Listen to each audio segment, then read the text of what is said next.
ഈശോ മിശിഹായ്ക്ക് സ്തുതിയായിരിക്കട്ടെ. ഞാൻ ഫാദർ മാത്യു സോജൻ മാളിയേക്കൽ, വരാപ്പുഴ അതിരൂപത ഫിനാൻഷ്യൽ അഡ്മിനിസ്ട്രേറ്ററായിട്ട് സേവനം ചെയ്യുന്നു. വരാപ്പുഴ അതിരൂപതയുടെ കീഴിലുള്ള ഒരു പുതിയ ദേവാലയത്തെപ്പറ്റി പറയാനാണ് ഞാനിപ്പോൾ ആഗ്രഹിക്കുന്നത്. അത് നമുക്കെല്ലാവർക്കും സുപരിചിതനും ഏറ്റവും പ്രിയങ്കരനുമായ വിശുദ്ധനായ വിശുദ്ധ കാർലോ അക്വിറ്റസിൻ്റെ പുതിയ ദേവാലയത്തെപ്പറ്റി. വരാപ്പുഴ അതിരൂപത മെത്രാപ്പോലീത്ത അഭിവന്യ ജോസഫ് കളത്തിപ്പറമ്പിൽ പിതാവും സഹായമെത്രാൻ അഭിവന്യ ആന്റണി വാലങ്കൽ പിതാവും ഒരു പുതിയ ദേവാലയത്തെപ്പറ്റി ചിന്തിച്ചപ്പോൾ ആ ദേവാലയത്തിൻ്റെ പേര് വിശുദ്ധ കാർലോ അക്വിറ്റസ് ദേവാലയം എന്നായിരിക്കണമെന്ന് ഒരാഗ്രഹം പ്രകടിപ്പിക്കുകയുണ്ടായി. അതിനെ തുടർന്നാണ് പള്ളിക്കരയിൽ ഒരു ദേവാലയം നിർമ്മിക്കുന്നതിന് വേണ്ടി നമ്മൾ സ്ഥലം വാങ്ങിയത്. ആ സ്ഥലം വാങ്ങി ഏതാനും മാസങ്ങൾക്കുള്ളിൽ, അതായത് കൃത്യമായി പറഞ്ഞാൽ ഒരു 4 മാസം പോലുമായില്ല, അതിനുള്ളിൽ ആ ദേവാലയത്തിൻ്റെ പണി നമ്മൾ പൂർത്തീകരിക്കുകയുണ്ടായി. അങ്ങനെ 2025 സെപ്റ്റംബർ 7-ാം തീയതി വിശുദ്ധ കാർലോ അക്വിറ്റസിനെ വിശുദ്ധനായി നാമകരണം ചെയ്ത അതേ ദിവസം ഏതാണ്ട് 1 മണിക്കൂറിനുള്ളിൽ വരാപ്പുഴ അതിരൂപതയുടെ കീഴിൽ പള്ളിക്കരയിലുള്ള ഈ പുതിയ ദേവാലയത്തിന് വിശുദ്ധൻ്റെ നാമം കൊടുക്കുകയും ആ ദേവാലയം കാനനൈസേഷൻ നടന്ന അതേ ദിവസം ഏതാണ്ട് അതേ മണിക്കൂറിൽ ഇവിടെ അഭിവന്യ ജോസഫ് കളത്തിപ്പറമ്പിൽ പിതാവ് ആശീർവദിക്കുകയും ചെയ്തു. വരാപ്പുഴ അതിരൂപതയെ സംബന്ധിച്ച് മാത്രമല്ല, കേരള സഭയെ സംബന്ധിച്ചും ഭാരത സഭയെ സംബന്ധിച്ചും അത് വളരെ അഭിമാനകരമായിട്ടുള്ള ഒരു കാര്യമാണ്. കാരണം ന്യൂജൻ വിശുദ്ധനായ വിശുദ്ധ കാർലോ അക്വിറ്റസിൻ്റെ നാമധേയത്തിൽ ലോകത്തിൽ ആദ്യമായിട്ട് ഒരു ദേവാലയം വിശുദ്ധനായി പ്രഖ്യാപിച്ച അതേ മണിക്കൂറിൽ ആശീർവദിക്കപ്പെട്ട ഒരു പുതിയ ദേവാലയം. ആ ദേവാലയത്തിന് വിശുദ്ധ കാർലോ അക്വിറ്റസിൻ്റെ പേര് കൊടുക്കാൻ കഴിഞ്ഞു എന്നുള്ളത് തന്നെ. കാരണം വിശുദ്ധ കാർലോ അക്വിറ്റസ് ഇതിനു മുമ്പുള്ള എല്ലാ വിശുദ്ധരുടെയും ജീവിത രീതികളെ മാറ്റിമറിക്കുന്ന ഒരു ജീവിത രീതി ഉള്ള ആളാണ്. കാരണം സാധാരണ വിശുദ്ധർ എന്നൊക്കെ പറയുമ്പോൾ ആത്മീയ കാര്യങ്ങളിൽ, ആത്മീയമായ ജീവിതത്തിൽ കൂടുതൽ സമയം ചെലവഴിക്കുന്ന, അല്ലെങ്കിൽ അപ്രകാരമുള്ള ഒരു ജീവിതശൈലി തിരഞ്ഞെടുക്കുന്ന ആളുകളാണ് വിശുദ്ധിയിലേക്ക് ഒക്കെ വരുന്നത് സാധാരണഗതിയിൽ. അങ്ങനെയല്ലാത്ത സംഭവങ്ങളുമൊക്കെ ഉണ്ട്, എന്നാലും അതാണ് സാധാരണ നമ്മൾ കണ്ടുവരുന്നത്. എന്നാൽ വിശുദ്ധ കാർലോ അക്വിറ്റസ് അദ്ദേഹം 15 വയസ്സ് വരെ മാത്രമേ ഈ ഭൂമിയിൽ ജീവിച്ചിരുന്നു.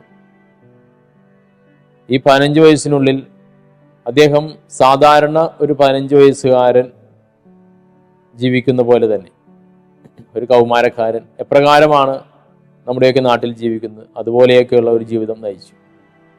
അദ്ദേഹം ഫുട്ബോൾ കളിക്കും, അദ്ദേഹം മറ്റു വിനോദങ്ങളിൽ ഏർപ്പെടും, അദ്ദേഹം പാട്ട് കേൾക്കും, ഡാൻസ് കളിക്കും, കമ്പ്യൂട്ടർ ഗെയിം കളിക്കും, കമ്പ്യൂട്ടർ വെബ്സൈറ്റ് അദ്ദേഹം ക്രിയേറ്റ് ചെയ്തു. അത് അദ്ദേഹത്തിൻ്റെ കമ്പ്യൂട്ടറിലുള്ള ഒരു വലിയ ജ്ഞാനത്തെ, അഗാധമായ അറിവിനെ സൂചിപ്പിക്കുന്ന ഒന്നാണ്. ഒപ്പം തന്നെ സാധാരണ കുട്ടികളെ പോലെ കളിച്ചും ചിരിച്ചും ഓടി നടന്നും അങ്ങനെ ജീവിച്ച ഒരാൾ എങ്ങനെ ഈ വിശുദ്ധിയിലേക്ക് വന്നു എന്നുള്ളത് നമ്മളെല്ലാവരും വളരെയധികം ചിന്തിക്കേണ്ട ഒരു കാര്യമാണ്. കാരണം വിശുദ്ധി എന്നുള്ളത് അത് ദൂരെയുള്ള ഒരു അവസ്ഥയല്ല, നമുക്കെല്ലാവർക്കും സാധിക്കുന്ന ഒരു സാധ്യതയാണ്. ഇത് വിശുദ്ധ കാർലോ അക്വിറ്റസ് നമ്മെ ഓർമ്മപ്പെടുത്തുകയാണ്. എങ്ങനെ ആധുനിക സമ്പർക്ക മാധ്യമങ്ങൾ ഉപയോഗിച്ച്, സോഷ്യൽ മീഡിയ ഉപയോഗിച്ച് ക്രിസ്തുവിനെ മറ്റുള്ളവർക്ക് പകർന്നു കൊടുക്കാം. ക്രിസ്തുവിൻ്റെ സന്ദേശം, ക്രിസ്തുവിൻ്റെ ജീവിതം, പ്രത്യേകിച്ച് ക്രൈസ്തവ വിശ്വാസത്തിൻ്റെ ഏറ്റവും അടിസ്ഥാനമായ ദിവ്യകാരുണ്യം എന്നുള്ള ആ മഹാ അത്ഭുതം, അത് എപ്രകാരം മറ്റുള്ളവർക്ക് പകർന്നു കൊടുക്കാൻ സാധിക്കും എന്നുള്ളതിന് ഏറ്റവും നല്ല ഉദാഹരണമാണ് വിശുദ്ധ കാർലോ അക്വിറ്റസ്. അദ്ദേഹം സ്വായത്തമാക്കിയ ഇൻ്റർനെറ്റിൻ്റെ അറിവിലൂടെയും അദ്ദേഹം സ്വായത്തമാക്കിയ കമ്പ്യൂട്ടറിൻ്റെ അറിവിലൂടെയും ഒക്കെ എപ്രകാരം വിശ്വാസം പ്രചരിപ്പിക്കാൻ കഴിയുമെന്ന് അദ്ദേഹം കാണിച്ചു തന്നു. അപ്പോൾ ദിവ്യകാരുണ്യത്തെ സ്നേഹിക്കുക മാത്രമല്ല, ദിവ്യകാരുണ്യത്തെ സ്നേഹിച്ച ദിവ്യകാരുണ്യത്തെ, അദ്ദേഹം അറിഞ്ഞ് അനുഭവിച്ച ദിവ്യകാരുണ്യത്തെ അദ്ദേഹം ലോകത്തിന് പരിചയപ്പെടുത്താൻ ഒരു വെബ്സൈറ്റ് ക്രിയേറ്റ് ചെയ്തു. ഒരുപാട് ആളുകൾക്ക് അങ്ങനെ ദിവ്യകാരുണ്യ അത്ഭുതങ്ങൾ എന്താണെന്നും സഭ അംഗീകരിച്ച ദിവ്യകാരുണ്യ അത്ഭുതങ്ങളെ പറ്റിയും ഒക്കെയുള്ള ഒരു അവബോധം കൊടുക്കാനായിട്ട് അദ്ദേഹത്തിന് തീർച്ചയായിട്ടും സാധിച്ചു. അതുകൊണ്ടാണ് അദ്ദേഹത്തിൻ്റെ തന്നെ അമ്മയോട് പറയുന്നതായിട്ട് രേഖപ്പെടുത്തിയിട്ടുള്ളത്, അമ്മേ, ദിവ്യകാരുണ്യം എന്നത് സ്വർഗത്തിലേക്കുള്ള സൂപ്പർ ഹൈവേ ആണ്. അങ്ങനെ സ്വർഗത്തിലേക്കുള്ള സൂപ്പർ ഹൈവേ കണ്ടുപിടിച്ച കാർലോ, അദ്ദേഹത്തിൻ്റെ പള്ളി സ്ഥിതി ചെയ്യുന്നത് പള്ളിക്കരയിലാണ്. കേരളത്തിൽ എറണാകുളം ജില്ലയിൽ വരാപ്പുഴ അതിരൂപതയുടെ കീഴിലുള്ള ഈ പള്ളിക്കരയിലെ സെയിൻറ്റ് കാർലോ അക്വിറ്റസ് ദേവാലയം ആശീർവദിക്കപ്പെട്ടത് നേരത്തെ സൂചിപ്പിച്ചതുപോലെ 2025 സെപ്റ്റംബർ 7-ാം തീയതിയാണ്. കാനനൈസേഷൻ നടന്ന ദിവസം തന്നെയാണ്. അന്ന് വരാപ്പുഴ അതിരൂപതയുടെ സഹായമെത്രാൻ ആന്റണി വാലിങ്കൽ പിതാവ് വത്തിക്കാനിൽ ഈ കാനനൈസേഷനിൽ ആ ചടങ്ങിൽ പങ്കെടുത്തിരുന്നു. ഒപ്പം തന്നെ അതേ സമയം തന്നെയാണ് ഈ ദേവാലയം ഇവിടെ വരാപ്പുഴ അതിരൂപത ആർച്ച് ബിഷപ്പ് ജോസഫ് കളത്തിപ്പറമ്പിൽ പിതാവ് പള്ളിക്കരയിൽ ആശീർവദിക്കുന്നത്. സെപ്റ്റംബർ 7-ാം തീയതി ദേവാലയം ആശീർവദിക്കപ്പെട്ടതിന് ശേഷം പിന്നീട് ഇങ്ങോട്ട് നമ്മൾ കാണുന്നത് വളരെ അത്ഭുതകരമായ വിശുദ്ധ കാർലോ അക്വിറ്റസിൻ്റെ ഇടപെടലാണ്. കാരണം വിശുദ്ധ കാർലോ അക്വിറ്റസിൻ്റെ ദേവാലയം പിന്നെ ഒരു സമയത്തും അടച്ചിടേണ്ടി വന്നിട്ടില്ല. കാരണം എന്നും എപ്പോഴും ജനങ്ങളിങ്ങ് വന്നുകൊണ്ടിരിക്കുക. അതിൽ യുവജനങ്ങളുണ്ട്, കൗമാരക്കാരുണ്ട്, മുതിർന്നവരുണ്ട്, കുടുംബം മുഴുവനുമായിട്ടുണ്ട്. അങ്ങനെ എല്ലാവരും ഈ ദേവാലയത്തിലേക്ക് ഓരോ സമയവും പകലെന്നോ രാത്രിയൊന്നോ ഇല്ലാതെ വന്നുകൊണ്ടിരിക്കുക. ഈ ദേവാലയത്തിൻ്റെ ഇപ്പോഴത്തെ ചാർജ് വഹിക്കുന്ന വ്യക്തി എന്നുള്ള രീതിയിൽ എനിക്ക് പറയാനുള്ളത്, വളരെ ഒരു അത്ഭുതകരമായ ദൈവത്തിൻ്റെ ഇടപെടൽ അവിടെ ഓരോ ദിവസവും കാണാൻ സാധിക്കുന്നു എന്നുള്ളതാണ്. കാരണം അവിടെ അപേക്ഷപ്പെട്ടിയും കൃതജ്ഞതാപ്പെട്ടിയും ഒക്കെ നമ്മൾ വെച്ചിട്ടുണ്ട്. ഇവിടെ വന്നു വീഴുന്ന അപേക്ഷകളുടെയും കൃതജ്ഞതകളുടെയും എണ്ണം തന്നെ നമ്മെ അതിശയിപ്പിക്കുന്നതാണ്. കൃതജ്ഞതകളൊക്കെ മനസ്സിനെ തൊടുന്ന ഒരുപാട് ദൈവീക അനുഗ്രഹങ്ങൾ ലഭിച്ച സാക്ഷ്യങ്ങളാണ്. അങ്ങനെ വിശുദ്ധ കാർലോ അക്വിറ്റസ് നമ്മെപ്പോലെയുള്ള സാധാരണ ജനങ്ങൾക്ക് വേണ്ടി ദൈവത്തിൻ്റെ സന്നിധിയിൽ, ദിവ്യകാരുണ്യ സന്നിധിയിൽ ഈശോയുടെ മുഖം നേരിൽ കണ്ടുകൊണ്ട് ഇന്ന് വിശുദ്ധ കാർലോ അക്വിറ്റസ് നമുക്ക് വേണ്ടി മാധ്യസ്ഥം വഹിക്കുന്നുണ്ട്. ഈ ഭൂമിയിലായിരുന്നപ്പോൾ ദിവ്യകാരുണ്യ ഈശോയെ ഒരുപാട് സ്നേഹിച്ച് ദിവ്യകാരുണ്യ ഈശോയെ നോക്കിക്കൊണ്ടിരുന്ന വിശുദ്ധൻ സ്വർഗത്തിൽ ഈശോയുടെ യഥാർത്ഥ തിരുമുഖം കണ്ട് നമുക്ക് വേണ്ടി പ്രാർത്ഥിക്കുന്നുണ്ട്. അതിൻ്റെ വലിയൊരു തെളിവാണ് ഈ അത്ഭുതങ്ങളൊക്കെ ഈ പള്ളിക്കരയിലെ ദേവാലയത്തിൽ ഇപ്പോൾ നടന്നുകൊണ്ടിരിക്കുന്നത്. അതുകൊണ്ട് തന്നെ തീർച്ചയായും ഒരു കാര്യം ഉറപ്പാണ്, ഈ ദേവാലയം അത് ജനശ്രദ്ധ ആകർഷിക്കും. ഒരുപാട് പേരുടെ ആശ്രയ കേന്ദ്രമായി, ആശ്വാസ കേന്ദ്രമായി അത് മാറുകയും ചെയ്യും. ഈ ദേവാലയത്തിൻ്റെ നിർമ്മാണം തന്നെ വളരെയധികം കൗതുകമായിട്ടാണ് എനിക്ക് തോന്നുന്നത്. കാരണം ആദ്യം ദേവാലയം വെഞ്ചരിക്കേണ്ട ദിവസമായി നമ്മൾ കരുതിയത് ഏപ്രിൽ 27-ാം തീയതിയാണ്. കാരണം പോപ്പ് ഫ്രാൻസിസ് അന്നാണ് വിശുദ്ധ കാർലോയുടെ കാനനൈസേഷൻ തീരുമാനിച്ചിരുന്നത്. അങ്ങനെ പോപ്പ് ഫ്രാൻസിസ് ഏപ്രിൽ 2025 ഏപ്രിൽ 27 എന്നുള്ള ഡേറ്റ് തീരുമാനിച്ചതിന് ശേഷം ഈ സ്ഥലം വാങ്ങി നമ്മൾ ഉടനെ അതിൻ്റെ ദേവാലയത്തിൻ്റെ നിർമ്മാണം ആരംഭിച്ചു. വളരെ കുറച്ച് ദിവസങ്ങൾ മാത്രമേ അന്നത്തെ കണക്കിൽ നമുക്ക് ഈ ദേവാലയം ആശീർവദിക്കാനുണ്ടായിരുന്നുള്ളൂ. ഒരു മാസം പോലും തികച്ച് ഉണ്ടായിരുന്നില്ല. എന്നാൽ ഏപ്രിൽ 21 തീയതിയാണ് പോപ്പ് ഫ്രാൻസിസ് മരണമടയുന്നത്. അതുകൊണ്ട് തന്നെ ആ കാനനൈസേഷൻ മാറ്റിവെക്കുകയുണ്ടായി. അങ്ങനെ ആ കാനനൈസേഷൻ സെപ്റ്റംബർ 7 മാറ്റിവെച്ചപ്പോൾ കുറച്ചുകൂടി സമയം, ഏതാണ്ട് 2-2.5 മാസത്തോളം സമയം കൂടി നമുക്ക് അധികമായി ലഭിച്ചു ഈ ദേവാലയത്തിൻ്റെ ബാക്കി പണികളൊക്കെ പൂർത്തീകരിക്കാൻ. അങ്ങനെ ഈ ദേവാലയം 2025 സെപ്റ്റംബർ 7 വെഞ്ചരിക്കുമ്പോൾ അത് ഒരു മുഴുവൻ അർത്ഥത്തിൽ ഒരു ദേവാലയമായി മാറിയിരുന്നു. നേരത്തെ നമ്മൾ അതിൻ്റെ കാനനൈസേഷൻ നടന്നിരുന്നെങ്കിൽ, ആ സമയത്ത് ഇത് വിശുദ്ധൻ്റെ പേരിൽ വെഞ്ചരിച്ചിരുന്നെങ്കിൽ തീർച്ചയായും ഇത്രയും മനോഹരമായി അത് തീർക്കുവാൻ നമുക്ക് സാധിക്കില്ലായിരുന്നു. പക്ഷേ നേരത്തെ തന്നെ ആശീർവാദം നടന്നാലും വിശുദ്ധ കാർലോക്കിരിസ്തിൻ്റെ പേര് തന്നെയാണ് നമ്മൾ അതിന് നിശ്ചയിച്ചിരുന്നത്. അതുകൊണ്ടാണ് ഈ കാനനൈസേഷൻ്റെ ദിവസം തന്നെ നമ്മൾ ഈ ആശീർവാദ കർമ്മം തീരുമാനിക്കാൻ കാരണം. അഭിവന്യ പിതാക്കന്മാരും പ്രീസ് കൗൺസിലും വരാപ്പുഴ അതിരൂപതയിലെ ജനങ്ങളും തീർച്ചയായും ഈ തീരുമാനത്തിൽ വലിയ പങ്ക് വഹിക്കുന്നുണ്ട്. അങ്ങനെ ഈ ദേവാലയം വെഞ്ചരിച്ച ആ സമയം മുതൽ ഈ ആദ്യത്തെ തിരുനാൾ, വിശുദ്ധൻ്റെ ആദ്യത്തെ തിരുനാൾ 2025 ഒക്ടോബർ 12 ആ തിരുനാൾ ഇപ്പോൾ സമാപിച്ചതേയുള്ളൂ. ഈ സമയം വരെ നമ്മൾ കാണുന്ന ഈ വലിയ അത്ഭുതത്തിൻ്റെ അളവില്ലാത്ത ആ സംഭവങ്ങൾ സൂചിപ്പിക്കുന്നത് വിശുദ്ധൻ സജീവമായി പ്രവർത്തിക്കുന്നു എന്നുള്ളതാണ്. വിശുദ്ധൻ്റെ തിരുശേഷിപ്പ് നമുക്ക് നമ്മുടെ ദേവാലയത്തിലുണ്ട്. ആ തിരുശേഷിപ്പ് വിശുദ്ധൻ്റെ ഒരു മുടിയുടെ അംശമാണ്. ആ തിരുശേഷിപ്പ് വിശുദ്ധൻ്റെ ഒരു സാന്നിധ്യത്തെ വിളിച്ചോതുന്നുണ്ട്. ആ തിരുശേഷിപ്പ് നമ്മൾ അവിടെ ദേവാലയത്തിൽ സ്ഥാപിച്ചത് ആശീർവാദ കർമ്മം നടന്ന അതേ സമയം തന്നെയാണ്. അപ്പോൾ വിശുദ്ധൻ്റെ തിരുസ്വരൂപം കാണാനും തിരുശേഷിപ്പ് വണങ്ങാനും ഒക്കെയായിട്ട് ആയിരക്കണക്കിന് ആളുകൾ ഇന്ന് പള്ളിക്കരയിലെ ഈ പുതിയ പള്ളിയിലേക്ക് വന്നുകൊണ്ടിരിക്കുന്നു. എല്ലാവരും കൗതുകത്തോടെ ഈ വിശുദ്ധനെ നോക്കിക്കാണുന്നുണ്ട് എന്നുള്ളതാണ് മറ്റൊരു പ്രത്യേകത.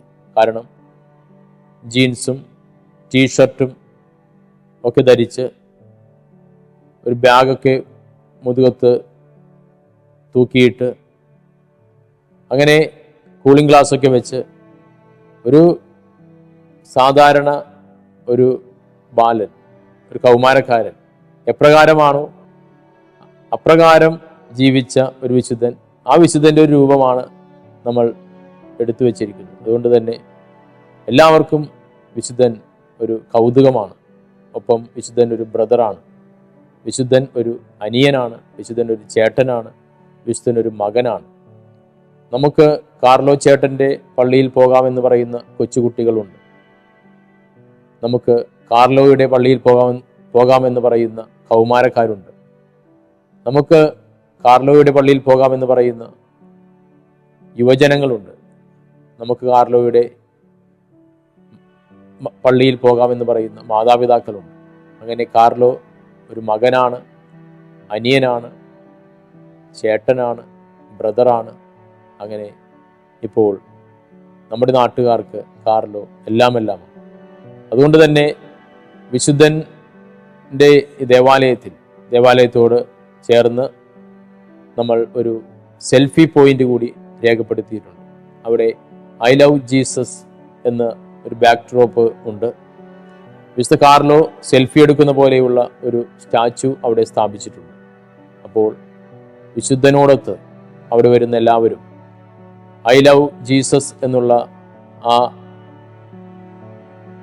സന്ദേശം സെൽഫിയായി തങ്ങളുടെ ഫോണുകളിൽ പകർത്തുന്നത് ഒരു പതിവ് കാഴ്ചയാണ്. അപ്രകാരം വിശുദ്ധൻ്റെ ക്രിസ്തുവിനോടുള്ള ഇഷ്ടം, ഐ ലവ് ജീസസ് എന്നുള്ള വിശുദ്ധൻ്റെ ആ ഉള്ളിലെ വലിയ ആപ്തവാക്യം, അത് അവിടെ വന്ന് വിശുദ്ധനോട് മാധ്യസ്ഥം അപേക്ഷിക്കുന്ന വിശുദ്ധൻ്റെ കൂടെ സെൽഫി എടുക്കുന്ന ഓരോരുത്തരും ഹൃദയത്തിൽ ഏറ്റുവാങ്ങുകയാണ്. കാർലോയുടെ ഒപ്പം എല്ലാവരും പറയുകയാണ്, ഐ ലവ് ജീസസ്. അപ്രകാരം ഇത് എല്ലാവർക്കും അനുകരിക്കാവുന്ന ഒരാളാണ് ഈ വിശുദ്ധൻ. ഈ വിശുദ്ധൻ്റെ തിരുശേഷിപ്പ് നമുക്ക് ലഭിച്ചത് വിശുദ്ധൻ്റെ രൂപതയിൽ നിന്ന് തന്നെയാണ്. രൂപതയിലുള്ള അവിടെ വർക്ക് ചെയ്യുന്ന ഒരു റോയ് എന്ന് പറയുന്ന ഒരു അച്ഛൻ വഴിയാണ് നമുക്കിത് ലഭിച്ചത്. അവിടെയുള്ള ബിഷപ്പിൻ്റെ പ്രത്യേക അനുവാദത്തോടുകൂടി ആ അച്ഛൻ വഴി വരാപ്പുഴ തിരുപതിയുടെ വികാർ ജനറൽ വലിയ ബഹുമാനപ്പെട്ട മോൺസിഞ്ഞോർ മാത്യു ലഞ്ഞിമറ്റം ഇവിടെ നിന്ന് അപേക്ഷിച്ചതിന് അനുസരിച്ച്, കോണ്ടാക്ട് ചെയ്തതിനനുസരിച്ച് ഈ തിരുശേഷിപ്പ് ഇവിടെ എത്തുകയായിരുന്നു. അപ്രകാരം ഈ വിശുദ്ധൻ്റെ എല്ലാ സാധ്യതകളും, ഈ വിശുദ്ധൻ നമുക്കായി ചെയ്തു തരുന്ന എല്ലാ അത്ഭുത കൃത്യങ്ങളും ഒക്കെ ഒരുപാട് പേരുടെ പരിശ്രമത്തിൻ്റെ ഭാഗമാണ്. ഈ ദേവാലയം ഈ ചുരുങ്ങിയ സമയത്തിനുള്ളിൽ നിർമ്മിക്കാൻ സഹായിച്ച, രാത്രിയും പകലുമില്ലാതെ ജോലി ചെയ്ത് അപ്രകാരം ജോലി ചെയ്ത് സഹായിച്ച ഒരുപാട് തൊഴിലാളികൾ, അതിന് നേതൃത്വം കൊടുത്ത ആളുകൾ, സൂപ്പർവൈസേഴ്സ്, എഞ്ചിനീയർ, അങ്ങനെ ഒരുപാട് പേരുടെ അധ്വാനം ഇതിൻ്റെ പിന്നിലുണ്ട്. ഇന്ന് വിശുദ്ധൻ്റെ കുർബാനയും നൊവേനയും നമ്മുടെ ഈ പള്ളിയിൽ എല്ലാ വെള്ളിയാഴ്ചകളിലും വൈകുന്നേരം 6 മണിക്ക് കുർബാനയും തുടർന്ന് വിശുദ്ധ കാർലോക്കിറ്റീസിൻ്റെ നൊവേനയും ആരാധനയും നമ്മൾ നടത്തുന്നുണ്ട്. ഒരുപാട് പേർ ഈ തിരുക്കർമ്മങ്ങളിൽ പങ്കെടുക്കാൻ വന്നുകൊണ്ടിരിക്കുകയാണ്. ഒപ്പം തന്നെ എല്ലാ ഞായറാഴ്ചയും രാവിലെ 8:30 മണിക്കാണ് ദിവ്യബലി. എല്ലാ ചൊവ്വാഴ്ചകളിലും വൈകുന്നേരം 6 മണിക്ക് ദിവ്യബലിയും വിശുദ്ധ അന്തോണീസിനോടുള്ള നൊവേനയുമുണ്ട്. അപ്രകാരം പള്ളിക്കരയിലെ ഈ പള്ളി കൂടുതൽ സജീവമായി കൊണ്ടിരിക്കുകയാണ്. ഏറെ താമസിയാതെ തന്നെ ഈ പള്ളിയിൽ സ്ഥിരമായി ഒരു വൈദികൻ വരുന്നതുമായിരിക്കും.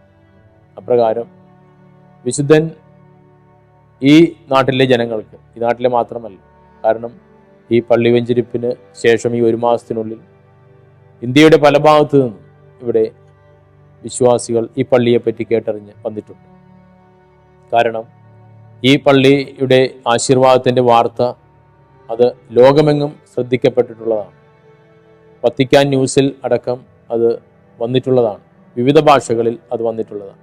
ഇറ്റാലിയനിലും ജർമ്മൻ ഭാഷയിലും, അങ്ങനെ യൂറോപ്യൻ ഭാഷകളിൽ അടക്കം, ഇംഗ്ലീഷിലും, അങ്ങനെ യൂറോപ്യൻ ഭാഷകളിലടക്കം വിവിധ ഭാഷകളിൽ ഈ ലോകത്തിലെ ആദ്യത്തെ പള്ളിയാണ് the first church of saint Carlo Acutis എന്നുള്ള ആ ക്യാപ്ഷനോടുകൂടെ ഈ ദേവാലയത്തെപ്പറ്റി വാർത്തകൾ വന്നിട്ടുള്ളതാണ്. അതുകൊണ്ട് തന്നെ ലോകം മുഴുവൻ ശ്രദ്ധിച്ചിട്ടുള്ള ഒരു കാര്യവും കൂടിയാണിത്. അമേരിക്കയിൽ നിന്നും പത്രങ്ങളുടെ ലേഖകരൊക്കെ ഇതിനെപ്പറ്റി വിളിച്ച് ചോദിച്ചിരുന്നു. യൂറോപ്പിൽ നിന്നും, പ്രത്യേകിച്ച് ഇംഗ്ലണ്ടിൽ നിന്നും ഇതിനെപ്പറ്റിയുള്ള കാര്യങ്ങൾ അവിടെ നിന്നും ന്യൂസ് ചാനൽസ് വിളിച്ച് അന്വേഷിച്ചിരുന്നു. അങ്ങനെ റോമിൽ നിന്നും, ഇറ്റലിയിൽ നിന്നും, ജർമ്മനിയിൽ നിന്നും, ഇംഗ്ലണ്ടിൽ നിന്നും, അമേരിക്കയിൽ നിന്നുമൊക്കെ ഈ ദേവാലയത്തെ പറ്റിയുള്ള കാര്യങ്ങൾ അവർ തീർച്ചയായിട്ടും ഒരുപാട് പേർ അന്വേഷിച്ചിട്ടുണ്ട്. അതുകൊണ്ട് തന്നെ വിവിധ ഭാഷകളിൽ വിവിധ ചാനലുകളിലൂടെ ഈ പള്ളിയെ പറ്റിയുള്ള വിവരങ്ങൾ നമുക്ക് ലഭിക്കുന്നതുമായിരിക്കും. ca.varapoli@gmail.com എന്നുള്ള ആ ഇമെയിൽ ID-യിൽ ഇതിനെപ്പറ്റിയുള്ള കാര്യങ്ങൾ എന്തെങ്കിലുമൊക്കെ അറിയാനുണ്ടെങ്കിൽ ചോദിക്കാവുന്നതുമാണ്. ഈ പള്ളിയുടെ ലൊക്കേഷൻ നമുക്ക് പറയാൻ എളുപ്പമാണ്, ചെല്ലാനും എളുപ്പമാണ്. കാരണം കേരളത്തിലെയും കേരളത്തിന് പുറത്തു നിന്നും ഒരുപാട് പേർ വരുന്ന വണ്ടർല എന്ന് പറയുന്ന ഒരു അമ്യൂസ്മെൻറ്റ് പാർക്ക് കാക്കനാട് ഉണ്ട്. ഈ കാക്കനാട് വണ്ടർല റൂട്ടിൽ, വണ്ടർല എന്നാണ് അത് ആ അമ്യൂസ്മെൻറ്റ് പാർക്കിനെ അറിയപ്പെടുക. കാക്കനാട് വണ്ടർല റൂട്ടിൽ പള്ളിക്കര ജംഗ്ഷന് ഒരു 100 മീറ്റർ അടുത്ത് തന്നെയാണ് ഈ ദേവാലയം സ്ഥിതി ചെയ്യുന്നത്. അതുകൊണ്ട് ഇവിടെ എത്തിപ്പെടാനും ഈ ലൊക്കേഷൻ കണ്ടുപിടിക്കാനുമൊക്കെ വളരെ എളുപ്പമാണ്. അങ്ങനെ ഈ ദേവാലയം ഇന്ന് ഒരുപാട് പേരുടെ ആശ്രയ കേന്ദ്രമായി നിലനിൽക്കുമ്പോൾ ഇന്ന് ഈ മരിയ വിഷൻ ചാനലിലൂടെയും ഈ ദേവാലയത്തെപ്പറ്റി പരിചയപ്പെടുത്താൻ സാധിക്കുന്നതിൽ ഒരുപാട് അഭിമാനമുണ്ട്. അതിനുവേണ്ടി ജോസഫ് എന്നുള്ള ഒരു സഹോദരൻ വളരെ ദൂരെ നിന്നാണ് അദ്ദേഹം ഇവിടെ എത്തിയിട്ടുള്ളത്. അദ്ദേഹം താമസിക്കുന്നത് കൽക്കട്ടയിലാണ്. കൽക്കട്ടയിൽ നിന്നും ഈ ദേവാലയത്തിനെ പറ്റിയുള്ള കാര്യങ്ങൾ ലോകത്തെ അറിയിക്കുവാൻ വേണ്ടി അദ്ദേഹം എത്തിച്ചേർന്നിരിക്കുന്നു. അദ്ദേഹം ഏറ്റെടുത്ത ത്യാഗം, ഇതിനുവേണ്ടി അദ്ദേഹം ഏറ്റെടുത്ത പെയിൻ വളരെ വലുതാണ്. അതും നന്ദിയോടുകൂടെ അനുസ്മരിക്കുന്നു. അങ്ങനെ ഒരുപാട് പേരുടെ ത്യാഗത്തിലൂടെ ഇന്ന് ഈ വിശുദ്ധൻ ലോകം മുഴുവൻ അറിയപ്പെടട്ടെ എന്ന് നമുക്ക് പ്രാർത്ഥിക്കാം. ഏറ്റവും വലുതായിട്ട്, എല്ലാറ്റിനുപരിയായിട്ട് ഒരുപാട് പേർക്ക് മാനസാന്തരം ഉണ്ടാകട്ടെ, ദൈവത്തിലേക്ക് തിരിച്ചു നടക്കാൻ എല്ലാവർക്കും സാധിക്കട്ടെ. സോഷ്യൽ മീഡിയയുടെയും ഏതെങ്കിലും ലഹരികളുടെയും ഒക്കെ അടിമത്തത്തിൽ, അഡിക്ഷനിൽ ആരെങ്കിലുമൊക്കെ വീണ് പോയിട്ടുണ്ടെങ്കിൽ ആ മക്കളൊക്കെ രക്ഷപ്പെട്ട് ദൈവിക വഴിയിലൂടെ വരട്ടെ എന്ന് നമുക്ക് പ്രാർത്ഥിക്കാം. കാരണം അതാണ് സത്യത്തിൻ്റെയും നീതിയുടെയും നന്മയുടെയും നിത്യമായ വഴി. ഈ ലോകത്തിൻ്റെ എല്ലാ വഴികളും അത് താൽക്കാലിക സന്തോഷം തരുമെങ്കിലും അതൊക്കെ നാശത്തിൻ്റെ വഴികളാണ്. അപ്പോൾ സത്യത്തിൻ്റെ വഴി കണ്ടുപിടിക്കാൻ നമ്മെ സഹായിച്ച കാർലോയുടെ പള്ളിയിലേക്കുള്ള വഴി ഒരിക്കൽ കൂടി പറയുന്നു. എറണാകുളത്ത് കാക്കനാട് വണ്ടർലാൻഡ് റൂട്ടിൽ പള്ളിക്കരയിലാണ് ഈ പള്ളി. ഈ ദേവാലയം പള്ളിക്കര എന്ന് പറയുന്ന സ്ഥലത്ത് സ്ഥാപിക്കാൻ കാരണം ആ സ്ഥലം വരാപ്പുഴ അതിരൂപത ഒരു പള്ളി പണിയാൻ വേണ്ടി വാങ്ങിച്ചതാണ്. പള്ളി പണിയാൻ വേണ്ടി ഈ സ്ഥലം വാങ്ങിച്ചു. ഏതാണ്ട് അതേ സമയത്ത് തന്നെയാണ് പ്രകാരം കാർലോ അക്വിറ്റസിനെ വിശുദ്ധനായി പ്രഖ്യാപിക്കുമെന്നറിഞ്ഞത്. അപ്പോൾ അവിടെ പണിയാൻ പോകുന്ന പുതിയ പള്ളിക്ക് ഈ വിശുദ്ധൻ്റെ പേരിടണം എന്നുള്ള ഒരു തീരുമാനം അഭിവന്യ പിതാക്കന്മാർ എടുക്കുകയും അപ്രകാരം അത് എല്ലാ വൈദികരും അതിനോട് പൂർണ്ണമായും യോജിക്കുകയും ചെയ്തു. അതിനെ തുടർന്നാണ് നമ്മൾ ആ സ്ഥലം തിരഞ്ഞെടുത്തത്. അവിടെ ഇനി നമ്മൾ ഈ ദേവാലയം ആരംഭിക്കുമ്പോൾ നമുക്ക് കാര്യമായ യാതൊരു തടസ്സവും ഉണ്ടായില്ല എന്നുള്ളതാണ് ഏറ്റവും പ്രധാനപ്പെട്ട കാര്യം. കാരണം എല്ലാം ഒത്തിണങ്ങിയ ഒരു സ്ഥലമായിരുന്നു. വളരെ അപ്രോച്ചബിൾ ആയിട്ടുള്ള റോഡ് അപ്രോച്ച് ആയിട്ടുള്ള സ്ഥലമാണ്. അയൽവാസികളൊക്കെ നല്ല സഹകരണത്തിലാണ്. അതുകൊണ്ട് തന്നെ വളരെയധികം പെട്ടെന്ന് നമുക്ക് ഈ ദേവാലയത്തിൻ്റെ നിർമ്മാണം പൂർത്തിയാക്കാൻ നമുക്ക് സാധിച്ചു. ഈ ദേവാലയവുമായി ബന്ധപ്പെട്ട് ഇടവകയായി അത് പരിണമിക്കാനുള്ള സമയം കുറച്ചുകൂടി എടുക്കും. അവിടെയുള്ള ആളുകളൊക്കെ ആരൊക്കെയാണെന്ന് കണ്ടുപിടിച്ച് സാവധാനം നമ്മളതിനെ ഒരു ഇടവകയായി, ഒരു പാരീഷായി സാവധാനം അതിനെ ഉയർത്തുകയും ചെയ്യും. വിശുദ്ധ കാർലോ അക്വിറ്റസ് യുവജനങ്ങളുടെയും കൗമാരക്കാരുടെയും ഇഷ്ടപ്പെട്ട വിശുദ്ധനാണ്. അതുകൊണ്ട് തന്നെ ഇന്ന് ഇൻ്റർനെറ്റും സോഷ്യൽ മീഡിയയും ഒക്കെ ഉപയോഗിക്കുന്ന എല്ലാവർക്കും വിശുദ്ധ കാർലോ അക്വിറ്റസ് പ്രിയങ്കരനാണ്. ഈ കാക്കനാട് പള്ളിക്കര എന്ന് പറയുന്ന സ്ഥലം ഒരുപാട് യുവജനങ്ങൾ ആ പ്രദേശങ്ങളുമായി ബന്ധപ്പെട്ട് ജോലി ചെയ്യുന്നുണ്ട്. കാരണം ഇൻഫോ പാർക്ക് ഈ പറഞ്ഞ പള്ളിക്കരയ്ക്ക് അടുത്താണ്. ഒപ്പം തന്നെ അവിടെ ഒരുപാട് വ്യവസായ സ്ഥാപനങ്ങളും ഒക്കെ ഈ പള്ളിക്കര, കിഴക്കമ്പലം ഈ ഭാഗത്തൊക്കെ ധാരാളമായിട്ടുണ്ട്. കാക്കനാട് ഭാഗത്തൊക്കെ ധാരാളമായിട്ടുണ്ട്. അതുകൊണ്ട് തന്നെ ഒരുപാട് യുവജനങ്ങൾക്ക് ഈ പള്ളി ഒരു ആശ്രയ കേന്ദ്രമായിരിക്കുമെന്നുള്ളതിന് യാതൊരു സംശയവുമില്ല.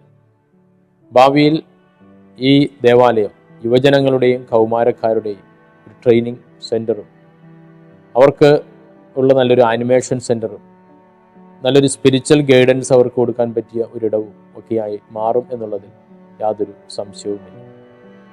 അങ്ങനെ യുവജനങ്ങൾക്ക് ഒരു അത്താണിയായി മാറുന്ന ഒരു ദേവാലയമായിരിക്കും എന്നുള്ളതാണ് നമ്മുടെ എല്ലാവരുടെയും പ്രതീക്ഷയും പ്രാർത്ഥനയും. ഈ ചുരുങ്ങിയ സമയത്തിനുള്ളിൽ, അതായത് ദേവാലയ ആശീർവാദം കഴിഞ്ഞിട്ട് ഒരു മാസം കഴിയുന്നതേയുള്ളൂ, ഈ സമയത്തിനുള്ളിൽ അവിടെ ലഭിച്ച കൃതജ്ഞതകളൊക്കെ വളരെയധികം നമ്മുടെ ഹൃദയത്തെ തൊടുന്നതാണ്. അത്രയ്ക്കധികം കൃതജ്ഞതകൾ അവിടെ നമുക്ക് ലഭിക്കുന്നു. വിശുദ്ധൻ്റെ മാധ്യസ്ഥം വഴി ലഭിച്ച അനുഗ്രഹങ്ങളാണ് ഈ ഓരോ കൃതജ്ഞതയും. അതിൽ ഒന്ന് രണ്ടെണ്ണം ഞാനിങ്ങനെ ഓർക്കുകയാണ് അവിടെ വായിച്ചത്.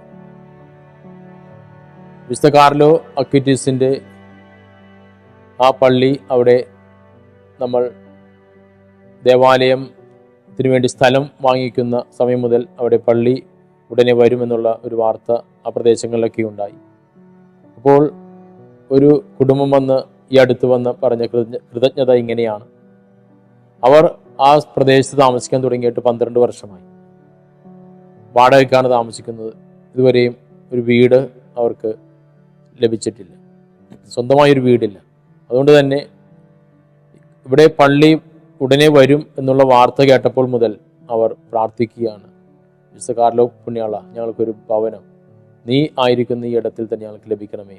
അങ്ങനെ 12 വർഷമായിട്ടും അവർക്ക് ഇതുവരെയും ഒരു വീട് ലഭിക്കാത്ത, സ്വന്തമായി സ്ഥലമില്ലാത്ത അവർ ഈ ദേവാലയത്തിൻ്റെ നിർമ്മാണം അവിടെ ആരംഭിച്ച് ദേവാലയം പൂർത്തീകരിച്ചത് ഒരു 3.5 മാസത്തിനുള്ളിലാണ്. ഈ സമയത്തിനുള്ളിൽ അവർക്കവിടെ വീടും സ്ഥലവും വാങ്ങിക്കാൻ പറ്റുകയും ദേവാലയ ആശീർവാദത്തിനോട് ആ ആഴ്ചയിൽ തന്നെ, ഏതാണ്ട് ആ സമയത്ത് തന്നെ അവർക്കവിടെ കയറി താമസിക്കാൻ പറ്റുകയും ചെയ്യും. അത്രയ്ക്ക് ഒരു കണ്ണിന് നമുക്ക് ഒരിക്കലും വിശ്വസിക്കാൻ പറ്റാത്ത രീതിയിലുള്ള വലിയ അത്ഭുതങ്ങളാണ് അവിടെ നടന്നുകൊണ്ടിരിക്കുന്നത്. ഒപ്പം തന്നെ വിശുദ്ധ കാർലോയുടെ മാധ്യസ്ഥതയിൽ വിശുദ്ധ കാർലോ വിശുദ്ധനാകുന്നതിന് മുൻപ് വാഴ്ത്തപ്പെട്ട കാർലോ അക്വിറ്റീസിനോട് മാധ്യസ്ഥം അപേക്ഷിച്ച ഒരാൾ വന്ന് ഒരു കൃതജ്ഞത എഴുതിയത് ഇങ്ങനെയാണ്. വാഴ്ത്തപ്പെട്ട കാർലോ അക്വിറ്റീസിനോട് അവർ പ്രാർത്ഥിക്കുമായിരുന്നു. ഒരു കുഞ്ഞിനെ ലഭിക്കാൻ വേണ്ടിയുള്ള പ്രാർത്ഥനയാണ്. വിവാഹം കഴിഞ്ഞിട്ട് 4-5 വർഷം കഴിഞ്ഞു, കുഞ്ഞില്ല. കുഞ്ഞിനെ ലഭിക്കാൻ വേണ്ടിയുള്ള പ്രാർത്ഥനയാണ്. അപ്പോൾ ഒരു കുഞ്ഞിനെ ലഭിക്കുകയാണെങ്കിൽ ആ കുഞ്ഞ് ആൺകുഞ്ഞാണെങ്കിൽ കാർലോ എന്ന് പേരിടാം എന്ന് അവർ തീരുമാനിച്ചു. അങ്ങനെ വാഴ്ത്തപ്പെട്ട കാർലോ അക്വിറ്റസിനോട് അവർ മാധ്യസ്ഥ അപേക്ഷിച്ചു.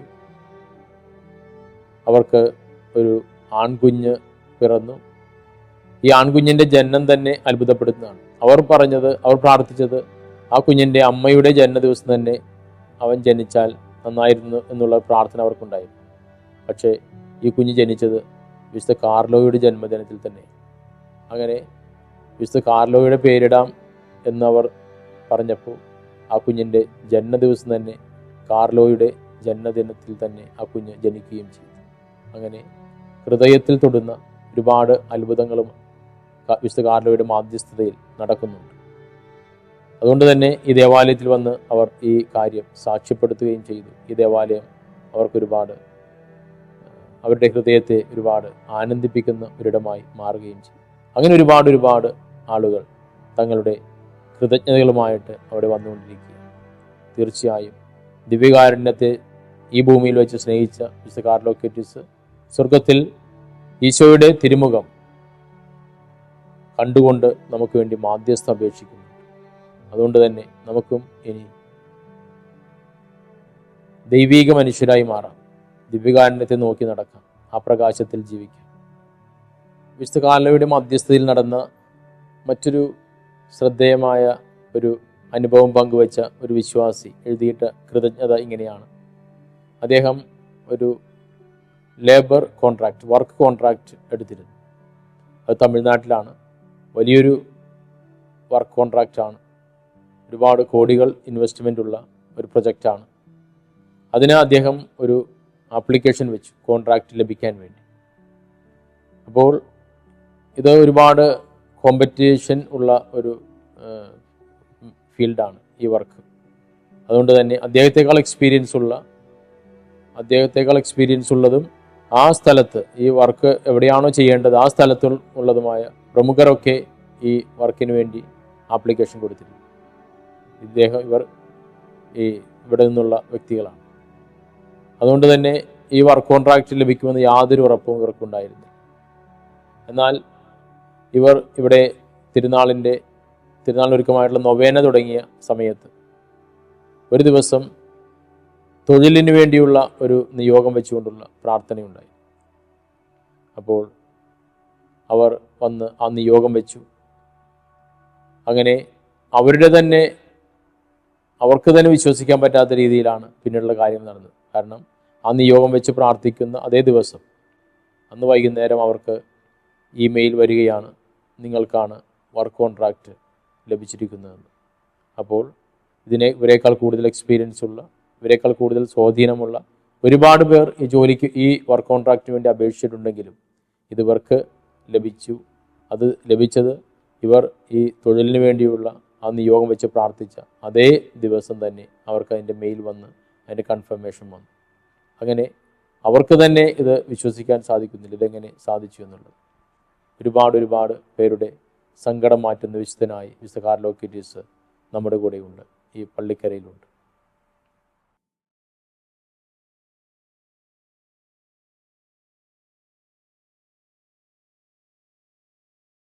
मसीह में मेरे प्रिय भाइयों और बहनों, मारिया विजन इंडिया परिवार का हिस्सा बनिए। रोजाना आत्मिक सामग्री के लिए हमारे YouTube और Instagram को फॉलो करें, जहां पर आपको मिलेगा लाइव मास, लाइव आराधना और हमारा चेन ऑफ लव मध्यस्थ प्रार्थना कार्यक्रम, जो हर सोमवार से शुक्रवार शाम 6 बजे प्रसारित होता है। हमारे सभी लाइव कार्यक्रम हैथवे चैनल नंबर 23 और देन चैनल नंबर 131 पर भी देखे जा सकते हैं। विश्वास में बढ़ें, आशीर्वादित रहें और याद रखें, मां मरियम हमेशा आपके साथ हैं।